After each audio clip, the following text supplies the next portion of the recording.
खबरों के एक्सप्रेसवे से आगे रुक करते हैं सियासी ढाबे का, जहां आज की सबसे दिलचस्प खबर मौजूद है। हरियाणा में कांग्रेस की हार हुई तो इंडिया गठबंधन के सहयोगी दलों ने तेवर दिखाने शुरू कर दिए। महाराष्ट्र में उद्धव गुट के सांसद संजय राउत ने कहा कि हरियाणा में बीजेपी ने हारी बाजी जीत ली। वहीं शरद पवार की एनसीपी ने भी कांग्रेस को कटघरे में खड़ा कर दिया, जबकि आम आदमी पार्टी ने साफ साफ कह दिया है कि दिल्ली में कांग्रेस के साथ कोई गठबंधन नहीं होगा। और ममता की तृणमूल कांग्रेस ने तो बिना नाम लिए अक्खड़ बता डाला।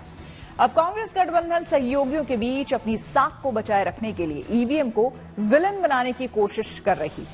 हरियाणा चुनाव में हुए गड़बड़ियों को लेकर आज कांग्रेस डेलीगेशन ने चुनाव आयोग से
जो मिल न सका उसको बुलाता चला गया, जिंदगी का साथ निभाता चला गया।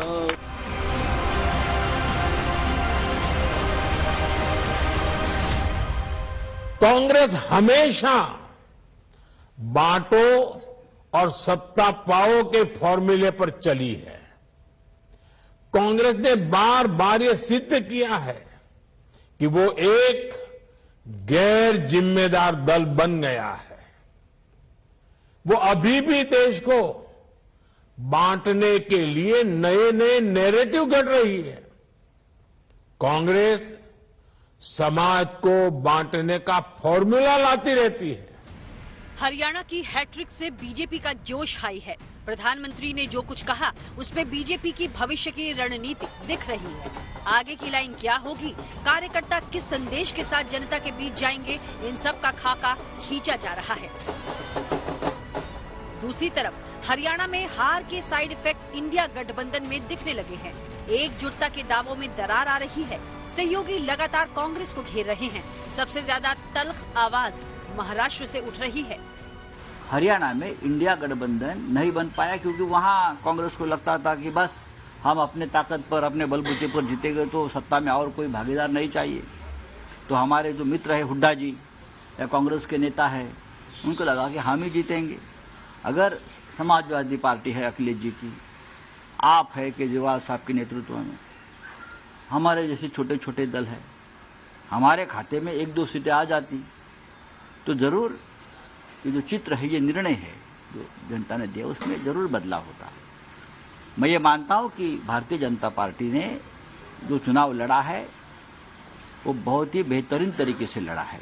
महाराष्ट्र की राजकीय परिस्थितियां अलग है और हरियाणा की राजकीय परिस्थितियां अलग है। महाराष्ट्र में शाहू फुले अम्बेडकर विचारधारा है, छत्रपति शिवाजी महाराज की विचारधारा का महाराष्ट्र है, तो वहां का और यहाँ की बहुत फर्क है। और महाराष्ट्र बड़े तादाद में, बड़ी ताकत के साथ कांग्रेस और हमारी अलायंस पार्टी बहुमत से जीतेगी। कांग्रेस की कोशिश है कि किसी भी तरह हरियाणा की हार का असर महाराष्ट्र में ना हो। पहली चुनौती तो गठबंधन की पार्टियों को ये एहसास दिलाना है कि महाराष्ट्र में कांग्रेस अब भी मजबूत है, पर गठबंधन के साथ ही समझ रहे हैं कि मौका अभी ही है। सीटों के लिए टफ बार्गेनिंग की भूमिका भी तैयार होने लगी है। गठबंधन मजबूती से आगे बढ़े। जैसे जम्मू और कश्मीर में हमने गठबंधन में नेशनल कॉन्फ्रेंस लीड लिया है, उनके नेतृत्व में ये लड़ाई जीती है कांग्रेस पार्टी ने। तो ये समझना जरूरी है कि यहाँ पर हम अपनी पर्सनल महत्वाकांक्षाएं आगे रखकर कहीं ना कहीं हम अपनी फाइट को अगर कमजोर करेंगे, ये सही दिशा दशा नहीं होगी। और मैं फिर से दोहराऊंगी कि हरियाणा ने एक बड़ा संदेश भेजा है, सभी को भेजा है, और हम अलायंस का धर्म जो होता है और अलायंस को कैसे और मजबूत करें, एक दूसरे के हाथ मजबूत करें, इसकी कोशिश आने वाले चुनाव में, चाहे महाराष्ट्र हो, झारखंड हो या दिल्ली हो, उस पर ध्यान रखें। हमने क्या किया, क्या नहीं किया, गलती कहां हुई, इसका विश्लेषण जरूर होगा, इस पर चिंतन जरूर होगा, बहस जरूर होगी, एक समिति का भी गठन होगा। यह प्रथा रहा है कांग्रेस पार्टी में, और सबसे बातचीत करके ही ये विश्लेषण होगा। पर अभी विश्लेषण का वक्त नहीं है। अभी सबसे महत्वपूर्ण बात यह है कि हमसे जीत छीना गया है। कांग्रेस की तमाम सफाई गठबंधन के सहयोगियों पर असर नहीं कर रही। हार से सीखने की सलाह मिल रही है। इशारा साफ है, गठबंधन धर्म में सहयोगियों के लिए सीटों की गुंजाइश ज्यादा से ज्यादा होनी चाहिए। हमें लगा था, जो माहौल दिख रहा था कि हरियाणा में कांग्रेस का परफॉर्मेंस एक्स्ट्रॉर्डनरी होगा, वो नहीं हुआ। तो हम सबको कांग्रेस से भी हम बात करके सीखेंगे कि वहाँ क्या गलतियाँ हुई कि वो फिर से हम वो गलतियाँ। महाराष्ट्र और हरियाणा में बहुत फर्क होता है। Very healthy discussion. हरियाणा एक छोटा जगह है, महाराष्ट्र बहुत बड़ा, देश की बहुत बड़े स्टेटों में एक है। कांग्रेस को घेरने की कोशिश वो पार्टी भी कर रही है जो खुद हरियाणा में शून्य पर सिमट गई है। नजर दिल्ली विधानसभा चुनाव पर है। लोकसभा में तो कांग्रेस और आम आदमी पार्टी का गठबंधन था, अब विधानसभा के लिए तैयारी हो रही है। हरियाणा चुनाव में कांग्रेस की करारी हार को आम आदमी पार्टी दिल्ली के चश्मे से देखने की कोशिश कर रही है। हरियाणा में 5 ऐसी सीटें थी जहां कांग्रेस की हार का अंतर आम आदमी पार्टी को मिले वोटों के आसपास था। इसलिए कांग्रेस को ये समझाने की कोशिश हो रही है कि हरियाणा में अगर आम आदमी पार्टी और कांग्रेस साथ होते तो बीजेपी को 5 सीटों का नुकसान हो सकता था। हम लोग कह रहे थे गठबंधन कर लो, गठबंधन कर लो, गठबंधन कर लो,